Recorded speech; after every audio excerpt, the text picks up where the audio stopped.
नमस्कार। हमारे ब्लॉग पर सभी का स्वागत है। इस ब्लॉग में बात करने वाले हैं सतगुरु के महत्ता की और मनुष्य इंसान कैसे बन सकता है, चैन का जीवन कैसे जी सकता है, उसके मन से विकार कैसे दूर हो सकते हैं। क्योंकि इस समय मनुष्य को शांति चाहिए, शांति की खोज में इधर उधर दर दर भटक रहा है और जानता तो है परमात्मा है, लेकिन ये नहीं जानता है क्या परमात्मा है। तो सतगुरु की महत्ता इस ब्लॉग में बताई गई है। वो सतगुरु ही होता है जो सच्ची राह दिखाने वाला होता है। और दोस्तों, हम अपने मन के विकारों को कैसे दूर कर सकते हैं और अच्छा जीवन कैसे व्यतीत कर सकते हैं, और जो हमारे शरीर में दुर्गुणों की बीमारी लग जाती है उसको कैसे दूर कर सकते हैं। तो दोस्तों, इस ब्लॉग में रचना के माध्यम से बताने की कोशिश करूँगा। और दोस्तों, आपको अच्छी लगे तो वीडियो को लाइक कर देना और दोस्तों को अपने दबा करके वीडियो शेयर कर देना। और हमारे चैनल पर अगर नए हो तो चैनल को ज़रूर सब्सक्राइब कर देना, क्योंकि दोस्तों हम इसी प्रकार आपके लिए वीडियो बराबर लाते रहते हैं। तो दोस्तों, रचना हम आपको श्रवण कराएंगे और दोस्तों आपको रचना के भाव समझने हैं, उसका भावार्थ निकालना है, तभी आपको समझ में आएगा। तो क्या कहना है, रचना के क्या बोल हैं। हम भवसागर के उस पार से बोल रहे हैं, हम भवसागर के उस पार से बोल रहे हैं, जहाँ महफिल लगी है मेरे दातार की, जहाँ महफिल लगी है मेरे दातार की, यहीं पर वह दवा मिलती है, यहीं पर वह दवा मिलती है जो काम आती है हमारे सुधार की, जो काम आती है हमारे सुधार की। जिसके सेवन मात्र से, जिसके सेवन मात्र से ही बीमारी हर जाती है हमारे अहंकार की, जिसके सेवन मात्र से ही, जिसके सेवन मात्र से ही बीमारी हर जाती है हमारे अहंकार की। दवा की कीमत किसी के पास नहीं है, दवा की कीमत किसी के पास नहीं है, मेहरबानी है दुकानदार की। दवा की कीमत किसी के पास नहीं है, ये मेहरबानी है दुकानदार की।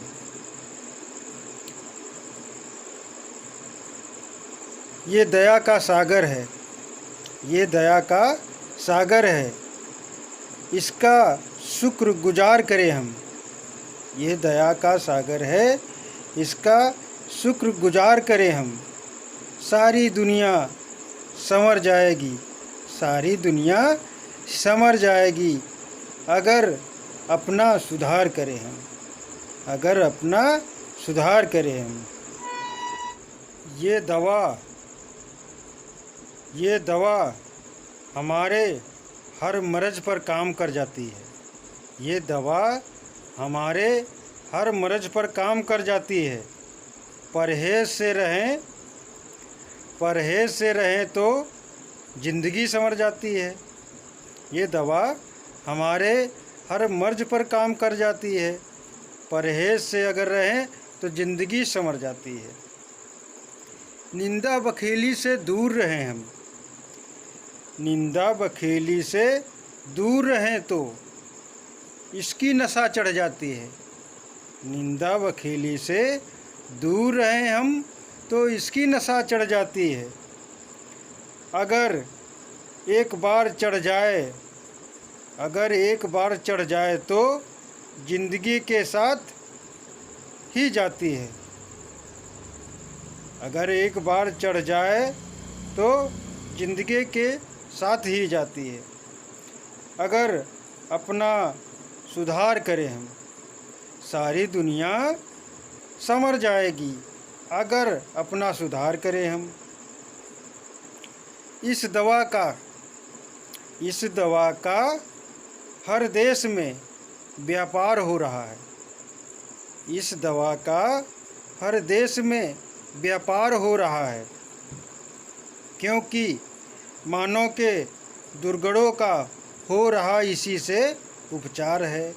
क्योंकि मानव के दुर्गुणों का हो रहा इसी से उपचार है। भूल से भी इसका कर लेता है कोई इस्तेमाल बीमार। भूल कर भी कोई इस्तेमाल कर लेता है बीमार। तो यकीन मानिए जिंदगी भर करता रहता है इसी का प्रचार। तो जिंदगी भर करता रहता है इसी का प्रचार। इसीलिए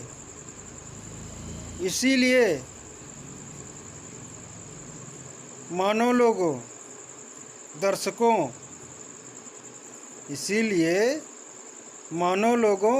दर्शकों सभी का हम सत्कार करें। इसीलिए कहा गया है मानवों का सत्कार करें हम। सारी दुनिया संवर जाएगी अगर अपना सुधार करें हम।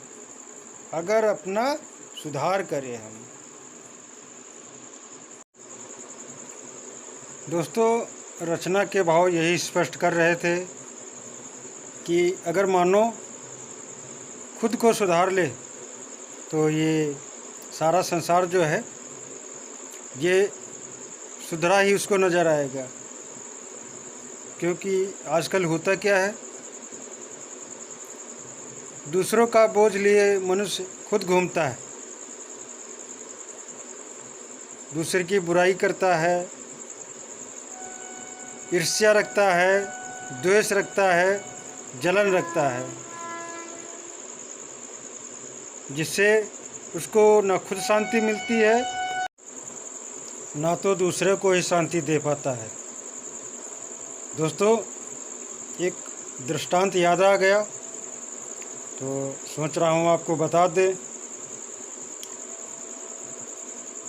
दोस्तों, मुस्कुराहट चेहरे पर होनी चाहिए,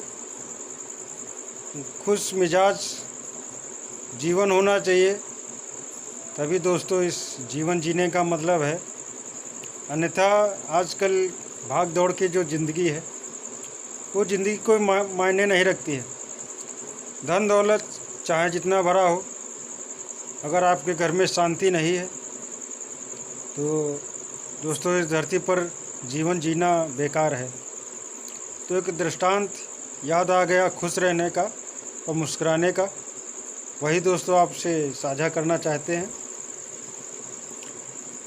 दोस्तों, एक गुरुजी थे, उनके 2 शिष्य थे। तो उन्होंने अपने दोनों शिष्यों को एक एक टोकरी फूल दिए और उन्होंने कहा कि जाओ इसको जो आपको मुस्कुराता मिले उसको दे कर के आओ। तो दोस्तों शिष्य थे, गुरु के चल दिए, जैसा का गुरु का आदेश था कि जो मुस्कुराते मिले उसी को देना और जो ना मुस्कुराते मिले उसको मत देना। तो क्या होता है, एक शिष्य सारे फूल बांट आता है, दे आता है, और एक शिष्य क्या होता है वो टोकरी भर के जितने उसको फूल दिए गए थे वापस लेकर के आ जाता है। तो एक शिष्य ने बताया, गुरुजी हमने तो सारे फूल बांट दिए और सब लोगों ने ले लिए। और एक शिष्य ने कहा कि हमको कोई मुस्कुराता दिखाई नहीं पड़ा, मिला ही नहीं। इसी कारण हम सारे फूल वापस ले आए। तो दोस्तों, फिर गुरुजी ने शिष्य से पूछा, तो एक शिष्य ने बताया कि मुझको कोई मुस्कुराता दिखाई नहीं पड़ा, तो मैं किसको फूल दे देता, इसीलिए टोकरी भर के अपनी वापस ले आया। तो गुरुजी ने पूछा दूसरे शिष्य से, क्यों बच्चा, आप कैसे बांट आए हो? तो उसने कहा, गुरुवर, मैं जिस व्यक्ति के सामने जाता था पहले मैं मुस्कुरा देता था, और मैं मुस्कुराता था तो वो भी मुस्कुराने लगता था, उसको हम फूल पकड़ा देते थे। तो इस प्रकार जिस व्यक्ति के सामने मैं गया और पहले फूल देते ही वक्त मैं मुस्कुरा दिए और वो भी मुस्कुरा दिया और मैंने उसको फूल दे दिया। इस तरीके से हमारे सारे फूल बढ़ गए। और लोगों का मुस्कुराने का कारण यही था कि मैं उनके सामने पहुंचते ही मुस्कुरा देता था, वो रिप्लाई में मुस्कुरा देते थे और हमारे सारे फूल बढ़ गए। तो गुरुजी ने कहा, ये बात हुई, किसी को मुस्कुराहट दो तभी मुस्कुराहट वापस मिलेगी, किसी को खुशियाँ दोगे तभी खुशियाँ मिलेंगी। तो कहने का भाव यही है कि हम ज़्यादा से ज़्यादा किसी के चेहरे पर किसी भी प्रकार मुस्कान ला पाएँ, उसको खुश कर पाएँ। और दोस्तों, अगर हम इंसान को खुश कर देते हैं तो ये परमात्मा खुश होता है, और एक व्यक्ति के मुस्कान होठों पर पैदा कर देते हैं तो दोस्तों ये परमपिता परमात्मा मुस्कुराता है। तो यही इंसानियत है। समय समय पर सद्गुरु आता है धराभूमि पर मानव रूप रख करके, और इस सारे जहान को खुशी देने के लिए आता है, खुशहाल रखने के लिए आता है, शांति बनाने के लिए आता है। और दोस्तों, ये रूप बदल बदल के आता है। कभी माँ के रूप में आता है, कभी पिता के रूप में आता है, कभी मानव के रूप में आता है। तो ये हर युग में आया है, समय का सद्गुरु है। मेन बात यही है कि हम किसी को मुस्कुराहट दे सके, किसी के चेहरे पर खुशी ला सके, वही सबसे बड़ा इंसानियत का जीवन है और इंसानियत का धर्म है। इससे बड़ा कुछ नहीं है। हम किसी के चेहरे पर मुस्कुराहट ला सकें, यही सबसे बड़ा पुण्य का कार्य होता है। दोस्तों, ये जो सद्गुरु के शरण में जाता है उसको इंसानियत जीने का सलीका सद्गुरु सिखाता है, और समाज में रह कर के उसको जीने की शैली आ जाती है। सब चीज़ मुबारक है, लेकिन सबसे पहले हम इंसान बने। अगर इंसानियत है तभी सब कुछ है, वरना इस धरती पर हम बोझ हैं। धरती पर जीवन लेना बेकार है। ऐसे ही दोस्तों इस रचना के भाव थे। और दोस्तों, हम सभी अपने जीवन में उतार पाएँ और किसी को एक पल की खुशियाँ दे पाएँ, यही सबसे बड़ी सौभाग्य की बात है। और हर क्षण हर पल इस परमपिता परमात्मा के गुणगान कर पाएँ, इसका शुक्राना अदा कर पाएँ, क्योंकि इसने हमारे 2 हाथ दिए, 2 पैर दिए हैं, इतना शरीर दिया है। और दोस्तों, इसका कोई मोल नहीं लेता है, न इसका मूल्य हम लोगों ने चुकाया, मूल्य लेता है। तो दोस्तों, हम लोग मिट्टी के जो बर्तन बनाता है उसके पास जाते हैं तो पानी पीने के लिए सुराही लें या घट लें, कोई भी मिट्टी का बर्तन पका हुआ लेते हैं तो उसकी कीमत अदा करनी पड़ती है।